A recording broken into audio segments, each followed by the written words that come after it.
स्वागत है आपका हमारे यूट्यूब चैनल में। आज हम बात करने वाले हैं भारतीय इतिहास में मौजूदा बहुत ही अहम टॉपिक भारतीय वेद। इसमें बहुत से कंपटीशन एग्जाम्स में नोट्स और क्वेश्चंस बनते हैं और आज हम इस वीडियो के ज़रिए चारों वेदों के बारे में पूरा ज्ञान लेने वाले हैं और कैसे आप कम टाइम में ज़्यादा ज्ञान जो है वो ले सकते हैं और अपनी नॉलेज को बढ़ा सकते हैं, ये मैं आपको बताने वाला हूँ।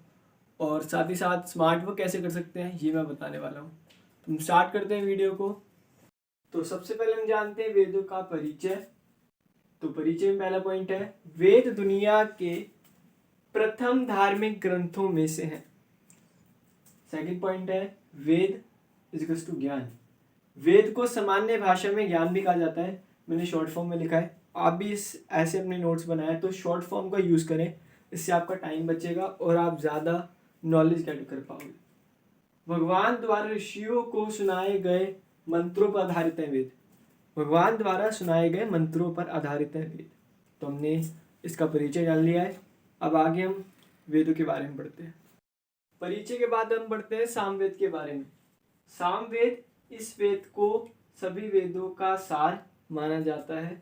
सबसे छोटा ग्रंथ है। भारतीय संस्कृति का जनक, इस वेद को भारतीय संस्कृति का जनक कहा जाता है। यहाँ से क्वेश्चन निकलता है, इस किस वेद को भारतीय संस्कृति का जनक कहा जाता है? सामवेद को।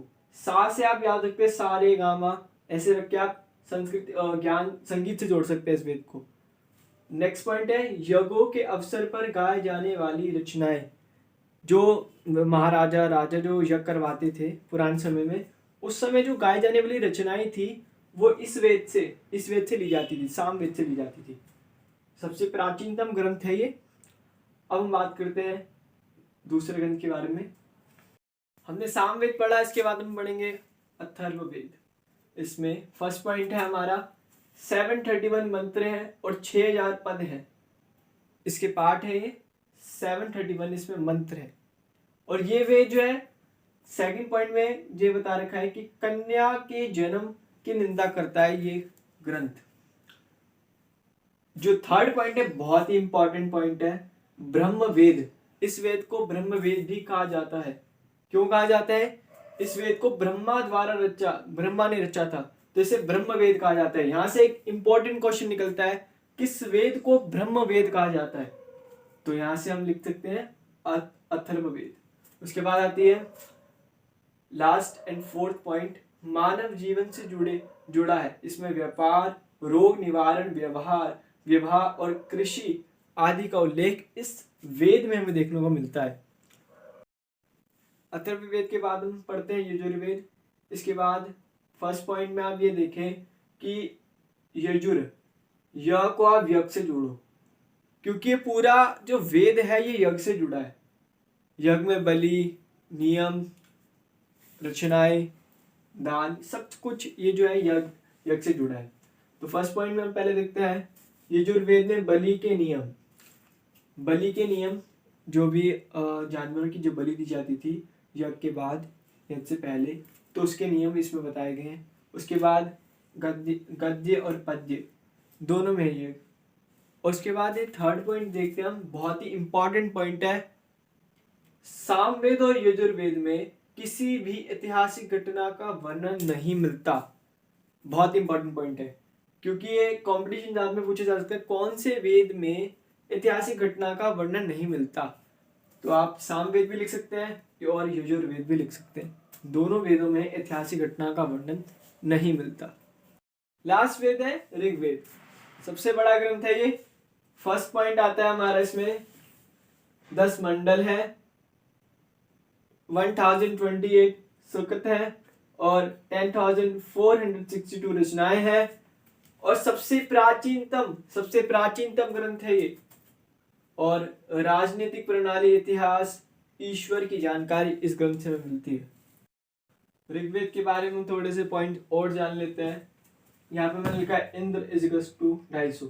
मैंने यहाँ पे शॉर्ट फॉर्म में लिखा है, आप भी शॉर्ट फॉर्म का यूज करें। जितना आप शॉर्ट फॉर्म में लिखोगे उतने फायदे में रहोगे, क्योंकि जब आप एग्जाम की तैयारी करते हो तो आपको बहुत कुछ पढ़ना पड़ता है। जब आप शॉर्ट फॉर्म में लिखोगे तो आपको कम समय में ज़्यादा पढ़ सकते हो, ज़्यादा नॉलेज गेट कर सकते हो और आपको एक नॉलेज मिलती रहेगी, मतलब आप नॉलेज ज़्यादा ले सकते हो। तो आप इसी तरीके से नोट्स बनाए, बड़े बड़े पैराग्राफ को छोटी छोटी लाइनों में कन्वर्ट करें, अपनी लैंग्वेज में लिखें, बहुत फायदे में रहेंगे। तो इसलिए मैंने यहाँ लिखा है इंद्र इज टू 250। 250 मैंने इसलिए लिखा है क्योंकि 250 रचनाएं इस वेद में भी देखने को मिलती है। अग्नि के बारे में, अग्नि उसके बारे में मिलती है 200 रचनाएं। और यहाँ पे इसके रचेता है विश्वामित्र, जो कि एक मेन इंपॉर्टेंट पॉइंट बनता है ऋग्वेद के रचयिता कौन है। इसके बाद हम बात करते हैं तीसरे मंडल में। ऋग्वेद के तीसरे मंडल में हमने 10 मंडल पढ़े हैं, तो तीसरे मंडल में सूर्य देवता सावित्री को समर्पित प्रसिद्ध गायत्री मंत्र का उल्लेख इस ग्रंथ में देखने को मिलता है।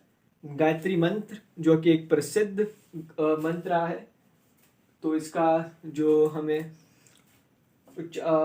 इसकी रचना है वो में ऋग्वेद से मिलती है। हम जानते हैं ऋग्वेद के 2 लास्ट इंपॉर्टेंट पॉइंट्स। अध्ययन शब्द का संबंध गाय से, ये जो शब्द है अध्ययन, इसका संबंध जो है वो गाय से ऋग्वेद के अकॉर्डिंग। ऋग्वेद में ऐसा बताया गया, काफ़ी इंपॉर्टेंट पॉइंट है, ये भी पूछा जा सकता है कंपटीशन एग्जाम्स में।